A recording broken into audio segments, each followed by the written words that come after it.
The Narcissists Who Almost Fucked Up, Part 4. Hello, I'm H.G. Tudor, ahead of our series telling you about 20 narcissists that have fucked up. We're going to learn about others that have sailed close to the wind, finding out why they almost found themselves as residents of fucked upsville, and where they are now, which means they can't be a resident there. So, settle back, ensure that you're comfortable as we dive in and greet our next individual.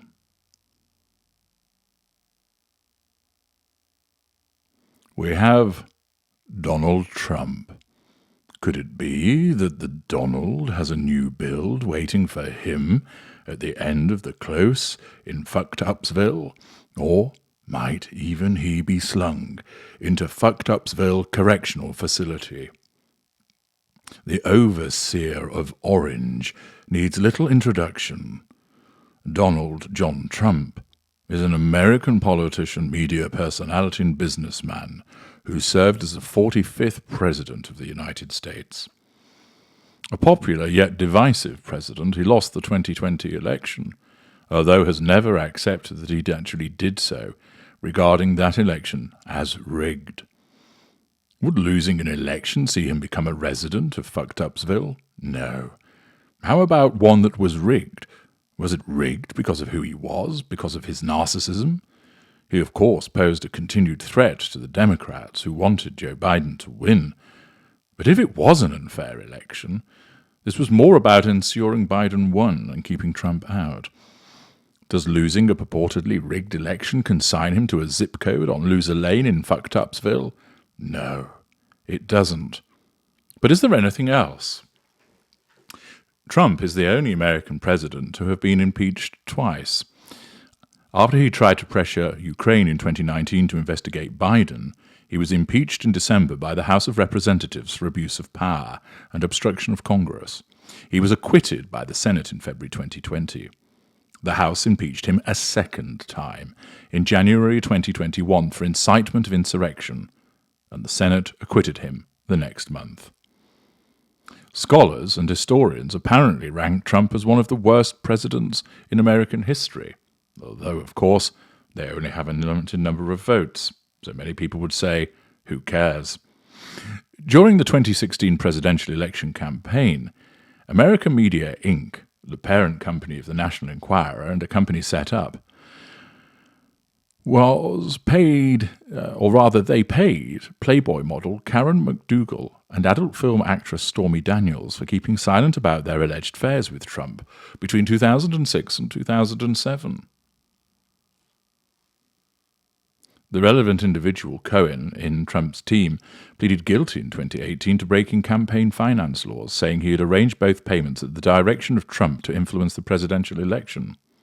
Trump denied the affairs and claimed he wasn't aware of Cohen's payment to Daniels, but he reimbursed him in 2017. Federal prosecutors asserted that Trump had been involved in discussions regarding non-disclosure payments as early as 2014. Accordingly, he found himself on the receiving end of much speculation and ridicule in relation to this and criminal activity. There has been a multiplicity of instances of trying to demonstrate that Trump very much ought to belong in fucked upsville. In January 2017, American intelligence agencies, the CIA, the FBI, and the NSA, represented by the Director of National Intelligence, jointly stated with high confidence that the Russian government interfered in the 2016 presidential election to favor the election of Trump.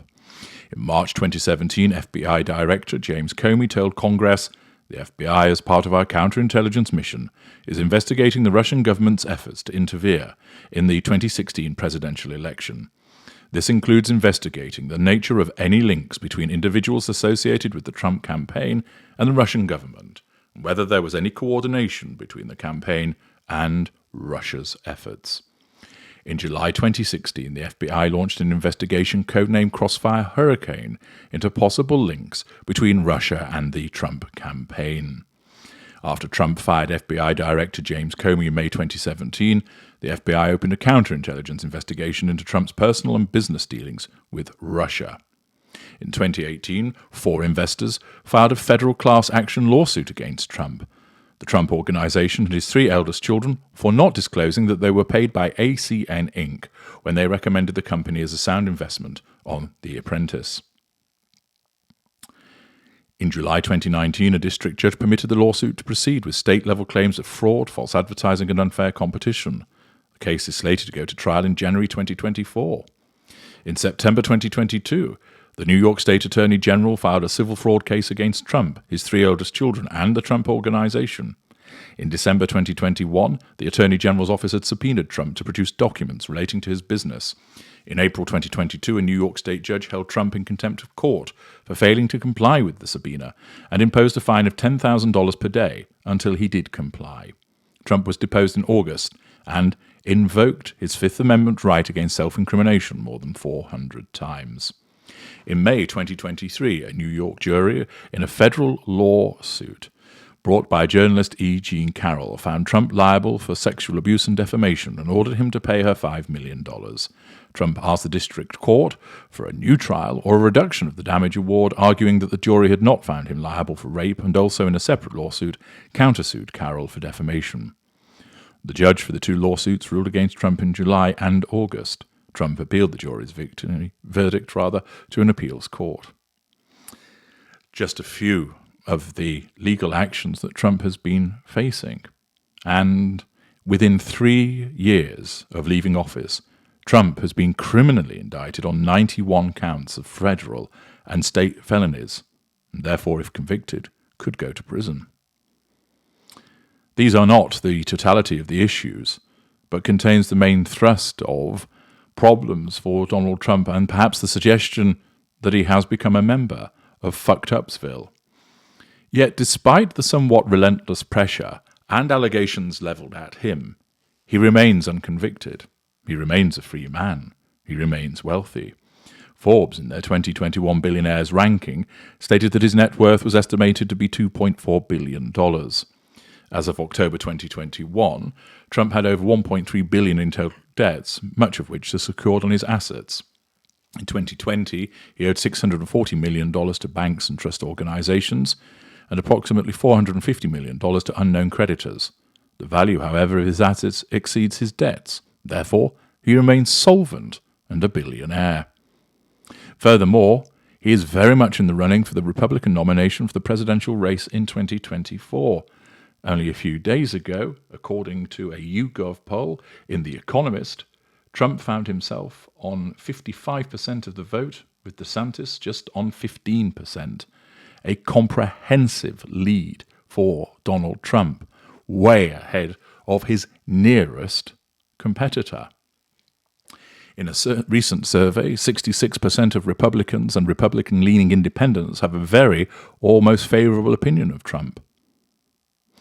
He has plenty to deal with, naturally, yet he remains married, his family support him, he's got plenty of money, and he is very visibly popular with supporters and the front-runner for the Republican nomination.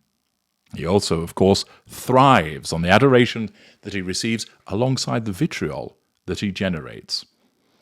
Certainly, as it stands, Trump is not a resident of Fucked Upsville.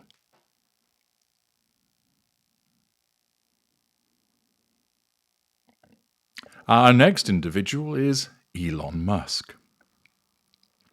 There are many who think the world's richest man, yes, he's reclaimed the number 1 spot, has fucked up, and instead of living in a Bond villain-like lair in a hollowed-out volcano, he is instead consigned to eating pot noodles on an overturned bucket in number 27 Up Shit Creek Lane in Fucked Upsville.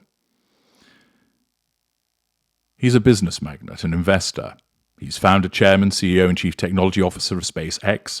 He's an angel investor, CEO and product architect of Tesla, owner, chairman, and CTO of XCore, founder of The Boring Company, a co-founder of Neuralink and OpenAI, and a president of the Musk Foundation. He's the wealthiest person in the world with an estimated net worth of $217 billion as of August 2023, according to the Bloomberg Billionaires Index, and $219 billion, according to Forbes, primarily from his ownership stakes in Tesla and SpaceX. The accusations of a visit to Fucked Upsville for Musk center on his acquisition of Twitter, which he has rebranded as X, and also many of the problems that have originated with Tesla. First of all, X has undergone significant changes, including spending most of the past year behaving like a preschooler on a fingerload of frosting. And this apparent childishness has affected the platform's bottom line and alienated potential business allies.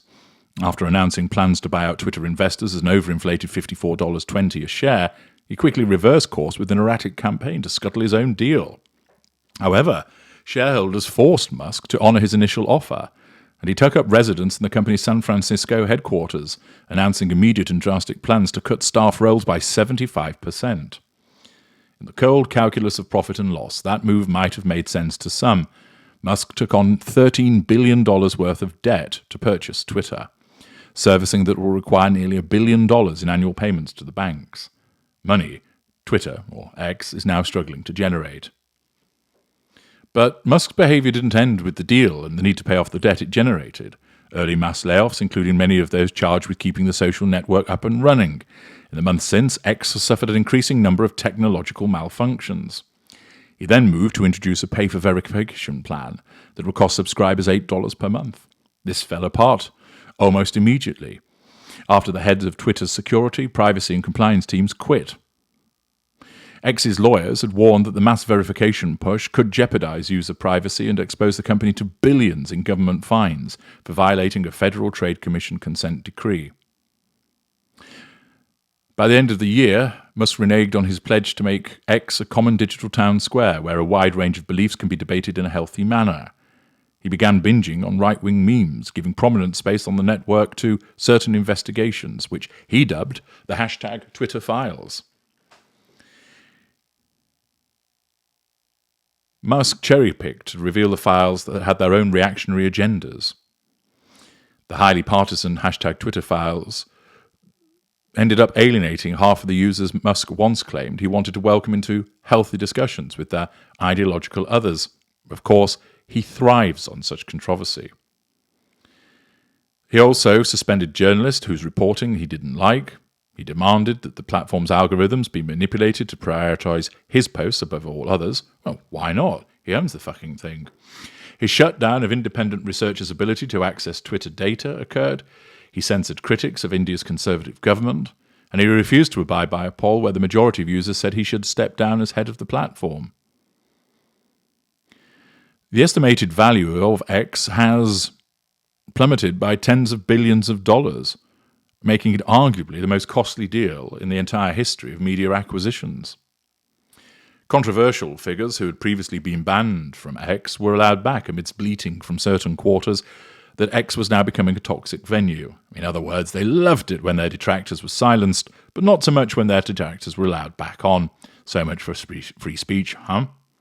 Back in July, it was confirmed X had lost almost half of its advertising revenue since it was bought by Musk for $44 billion last October. After laying off thousands of employees and cutting cloud service bills, Musk said that X was on track to post $3 billion in revenue in 2023, down from $5.1 billion in 2021. Thus, the financial issues surrounding X and the many changes that have been implemented, which have been roundly criticised and had led to a slew of negative press from certain quarters, might cause people to think that Mr. Musk has duly fucked up by spunking $44 billion on this social media platform, only to mess about with it. That's X, but what about Tesla? Well, it has repeatedly received controversies. For instance, leaked emails revealed that starting in 2012, Tesla knowingly sold Model S cars with a design flaw in its battery that could cause fires. Over 200 incidents of sudden and unintended acceleration in Tesla vehicles were reviewed by the NHTSA following a defect petition filed in December 2019. In March 2021, the owner of new Model 3 in China reported an accident that she believed was caused by a brake failure. A Tesla China technician reproduced the accident at the same location. Tesla has been accused of performing stealth recalls by labeling safety-critical repairs as goodwill, while also requiring customers to sign non-disclosure agreements. In 2013, the NHTSA awarded the original Tesla Model S its maximum safety rating of 5 stars.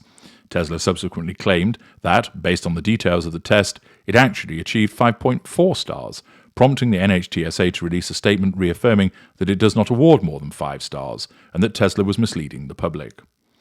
Starting in 2015, many Tesla drivers have complained about wompy wheels, an issue where the car's suspension system breaks, sometimes causing a wheel to collapse or fall off the car. In December 2021, National Highway Traffic Safety Administration opened an investigation into Tesla's passenger play feature, which allowed riders to play games on the car's touchscreen, even while the vehicle was in motion. Skeptics have come to see Elon Musk's attempts at promoting Tesla as more unhinged than iconoclastic, and noted his penchant for making grandiose statements that he either knows are not true at the time he makes them, or that he has no real intent of following through on. Other critics go further and characterize Musk's overpromising as unethical or manipulative in order to raise capital, collect customer deposit, or secure regulatory benefits. Musk has made numerous promises about Tesla that have failed to come true, including, from 2014 to 2023, Musk has promised some form of full self-driving next year or the end of that year each year. Musk claimed in 2016 that the Nevada Gigafactory would be a net-zero emissions facility running on 100% renewable energy from solar panels covering the factory's roof. But as of September 2022, rather than reaching the required 300 megawatts of power, Tesla has only 8 megawatts of solar panels on the Gigafactory roof. In 2018, Musk conceded that his 2016 plan for excessive automation at Tesla was a mistake. Tesla ended up building some of its Model 3 cars in a tent, using mostly manual labor who use shortcuts. In 2018, Musk said brake pads on a Tesla literally never need to be replaced for the lifetime of the car. The price to change a Tesla's brakes is $8,500. Musk said that 2019 would be the year of the solar roof and was hoping Tesla would manufacture 1,000 roofs a week by the end of the year. Publications estimated that solar roofs were installed on less than 100 homes and challenged his prediction. In 2019, Musk said that Tesla will have 1 million robo-taxis on roads next year. In 2022, he said that robo-taxis are expected to be produced by 2024. In 2021, it was reported CEOs of major automotive manufacturers had approached Tesla for electric vehicle technology that it was supposedly open to sharing and were instead offered the opportunity to purchase regulatory credits by Musk, suggesting that the company of Musk may not be as eager for the electric revolution to occur as they claim. In June 2018, Martin Tripp, a former employee at Giga Nevada, leaked documents to Business Insider that indicated Tesla was generating excessive amounts of waste and scrap metal, which cost Tesla nearly $150 million for the first half of 2018. Tesla has been accused of gaming the California Air Resources Board system for zero-emission vehicle credits by launching a battery swap program that was never made available to the public. Just some of the allegations and instances of poor behavior, unfulfilled promises that have been generated in relation to Musk and Tesla. Does this, combined with what he's been doing with X, demonstrate that this man, rich as he is, has fucked up? Well, in short, no it doesn't. First of all, he has oodles of supporters. And through Tesla, it's been noted that he has a especially loyal and devoted fan base, which has been likened to a cult, in particular a cult of personality around Elon Musk. According to Vice, there are quasi-religious overtones in any debate about Tesla and Musk. Ed Niedermeyer characterizes the culture that Tesla has fostered as ambitious, aggressive, ruthless, defensive, and apologetic, and has speculated that Musk orchestrated a hype campaign to gain fans and positive media coverage. This loyal fan base has often attacked critics with relentless fervour whilst focusing on harassing female journalists, apparently. But it does show the loyalty that he engenders and the level of support that he enjoys. Musk absolutely loves the attention that comes from his endeavours with Tesla and with the platform X and all his other businesses. He loves fucking with the moaners and the whingers and getting a rise out of them. He may well have bottled having a ruck with the Zuck, leading the Zuck to issue a zinger yesterday towards his fellow tech titan, but Elon doesn't give a rat's ass. He is sat on top of the world with his $219 billion fortune and is looking over at Mars again. He is light years away from Fucked-Upsville. There you are.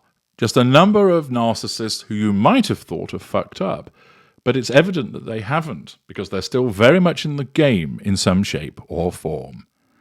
In due course, we will be going through the comprehensive list of narcissists who have truly fucked up, but it isn't this lot. Make sure you like this video, share it as far and wide as you possibly can. I'm HG Tudor. Thank you for listening.